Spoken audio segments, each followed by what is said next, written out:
Gila, gue bener-bener penasaran sama series satu ini. Baru banget rilis di Prime Video, kalian cek di aplikasi Prime Video kalian. Judulnya adalah 10 PM. Pemeran utamanya ada Mawar De Jong, ada juga Giardino Abraham, ada Maxim Bautir, dan masih banyak lagi pemeran-pemeran keren di sini. Ini baru rilis 2 episode, dari total ada 6 episode.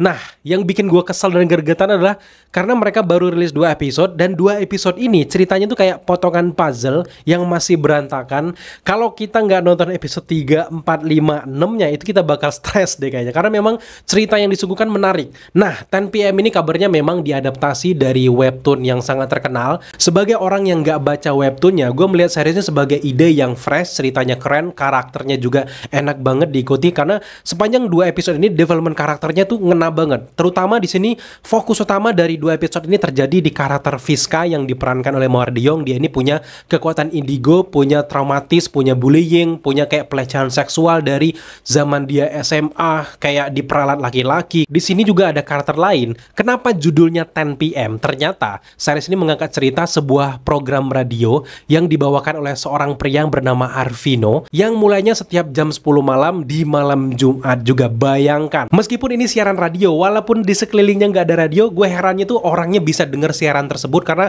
udah ditargetkan ya gitu. Jadi orang yang mendengarkan siaran ini punya kayak pengaruh, ada kemudian dikendalikan oleh iblis. Dan sekali lagi gue bener-bener nungguin episode ketiganya karena gue penasaran dengan beberapa puzzle-puzzle cerita yang masih berantakan di episode 1 dan juga kedua ini. Karena gue nungguin episode ketiganya, artinya series ini punya development karakter yang menarik banget. Terutama dengan karakter utama yang fokus dengan Fiska.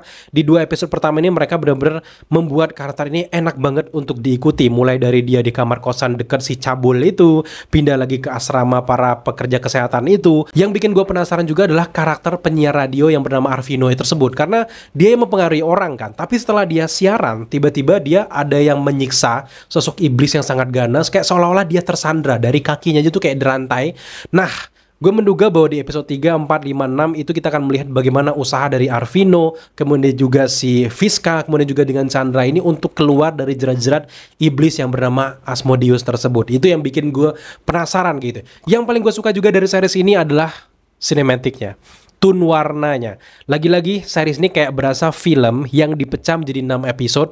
Ini sebenarnya layak banget untuk di layar lebar, tapi keputusan tepat untuk mereka membuatnya menjadi 6 episode dan juga menjadikan series daripada mereka memaksa untuk rilis di bioskop. Apalagi kalau ada film yang mungkin gimmick marketingnya lebih terkenal, mereka lebih milih itu. Padahal memang series dari 10 PM ini menarik banget untuk diikuti dari awal sampai akhir. Lagi-lagi kualitas tone warna itu dari awal sampai akhir gue, wah, ini benar-benar bikin betah sih. Kan kalau gue kan sebagai orang yang nonton film bukan cuman lihat ceritanya aja, tapi lihat teknisnya.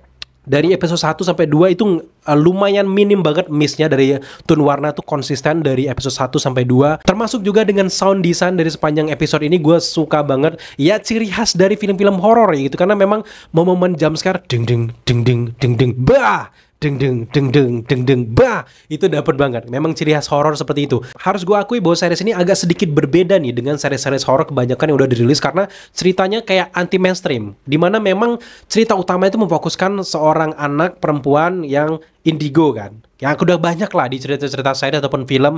Tapi memang indigonya ini dibalut dengan legenda, mitos, kepercayaan. Nah, ngomongin kepercayaan kan, kebanyakan film horor itu memang mengangkat kayak unsur agama yang mayoritas lah, kayak Muslim, Islam gitu. Tapi di sini berbeda, di sini mengangkat kepercayaan dari Kristen. Kita bisa melihat pendeta yang nyembuhin, bagaimana beribadah si Mawar De Jong ini. Akhirnya kita punya sisi berbeda lah dari kepercayaan-kepercayaan di setiap agama, bagaimana mereka menghadapi kayak sisi-sisi jahat. Itu menarik banget, dimana di sini menandakan bahwa kita sebagai masyarakat Indonesia, penontonnya yang nonton ini juga udah toleransi itu udah tinggi banget. Itu salah satu yang gue juga suka. Sisi positif lainnya menurut gue adalah dengan cerita yang anti mainstream kayak gini, membuat banyak sineas nih harus berjuang lebih kreatif lagi lah untuk cerita-cerita dari horor, nggak yang itu-itu aja. Mungkin persembahan setan, mungkin pasar setan, setan, gunung ini, gunung itu. Jangan, itu memang kayak udah mainstream banget. Setelah nonton 2 episode ini, gue acungin jempol dengan sutradara Indra Gunawan yang mampu membuat gue penasaran sampai episode ketiga, karena ini bener-bener gue merasa ya gue harus menyelesaikan series ini gitu ya. Secara keseluruhan karena gue baru nonton 2 episode, jadi gue belum bisa memberikan penilaian penuh untuk series ini, karena siapa tahu nanti di episode 6 jeblok nih ceritanya, kayak gitu. Akhirnya penilaiannya jadi jelek gitu. Mudah-mudahan enggak, karena kalau dari awal gue lihat ini series punya potensi yang menarik gitu. Oke, gue nilai aja dari 2 episode yang gue tonton. Gue nggak bisa berpaling dari kualitas sinematografinya sih, jujur. Jadi secara keseluruhan dari 2 episode ini gue memberikan skor 8 dari 10 untuk 10 PM ini. Jadi buat teman-teman yang penasaran, yang suka baca webtoonnya, atau yang pengen merasakan sensasi genre horror yang berbeda, nonton dulu di Prime Video, karena ini 2 episode. Gue pengen kalian penasaran bareng untuk nanti nunggu di episode ketiga. Thank you buat teman-teman udah menyaksikan review kita kali ini. Kalau kalian suka dengan konten review seperti ini, silakan request film-film ataupun series yang pengen kita review selanjutnya di minggu depan. Jangan lupa tambahkan juga di kolom komentar di bawah. Buat teman-teman yang nonton video ini tapi belum subscribe, dukung kita dengan cara subscribe, like, komen, dan share. Serta jangan lupa juga untuk nyalakan notifikasi agar kalian mengetahui apabila kita mengupload video setiap harinya.